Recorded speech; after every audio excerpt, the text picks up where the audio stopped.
খাম, তেজ দিম, কিন্তু গেট বন্ধ কৰিব নিদিওঁ।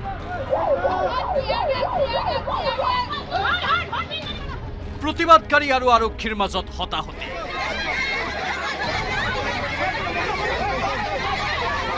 আৰক্ষীলৈ লক্ষ্য কৰি শিল, কাঁচৰ বটল নিক্ষেপ। জনতাৰ আক্ৰমণত আহত ASP নিৰ্মল ঘোষ। সংবাদকৰ্মীকে ধৰি কেইবাজনো লোক আহত। পৰিস্থিতি নিয়ন্ত্ৰণৰ বাবে আৰক্ষীৰ শূন্যলৈ গুলীচালনা।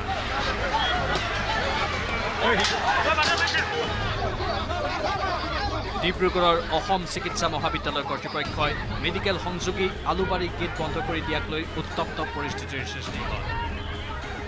প্ৰতিবাদকাৰী আৰু আৰক্ষীৰ মাজত সৃষ্টি হয় সংঘাত।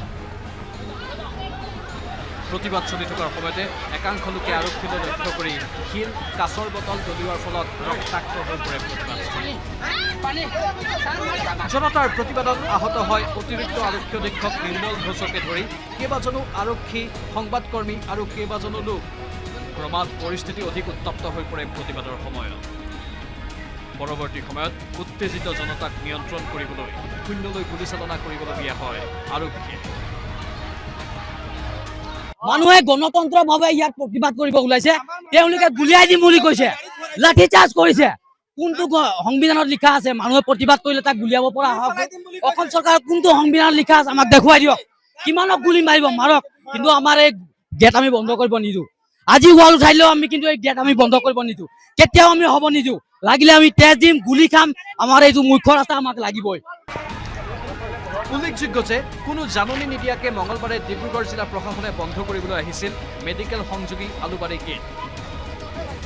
হঠাৎ আলুবাৰী সংযোগী গেট বন্ধ কৰিবলৈ অহাত স্থানীয় লোকৰ মাজত সৃষ্টি হয় তীব্ৰ প্ৰতিক্ৰিয়া। কিয়নো পথটোৰে দৈনিক স্কুলীয়া ছাত্ৰ ছাত্ৰীকে ধৰি জালান চাহ বাগিচাৰ শ্ৰমিকসকলেও অহা যোৱা কৰে। আলুবাৰী গেট বন্ধ হ'লে বহু সমস্যাৰ সন্মুখীন হ'ব স্থানীয় লোকসকল। এই পথটোৰে ডিব্ৰুগড় মহানগৰৰ কেইবাটাও অঞ্চল সংযোগ হয়।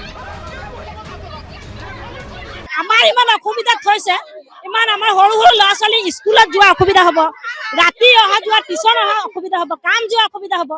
সেইটো অসুবিধা কৰি কিনে আমি কাম নকৰাকৈ কেনেকৈ জীয়াই থাকিম? তাতকে আমি ভোট নিদিওঁ চৰকাৰক। অৱশেষত আৰক্ষীয়ে শতাধিক প্ৰতিবাদকাৰীক আটক কৰি লৈ যায় থানালৈ। ডিব্ৰুগড়ৰ পৰা জেছিম আহমেদৰ report, news 18 Assam north east.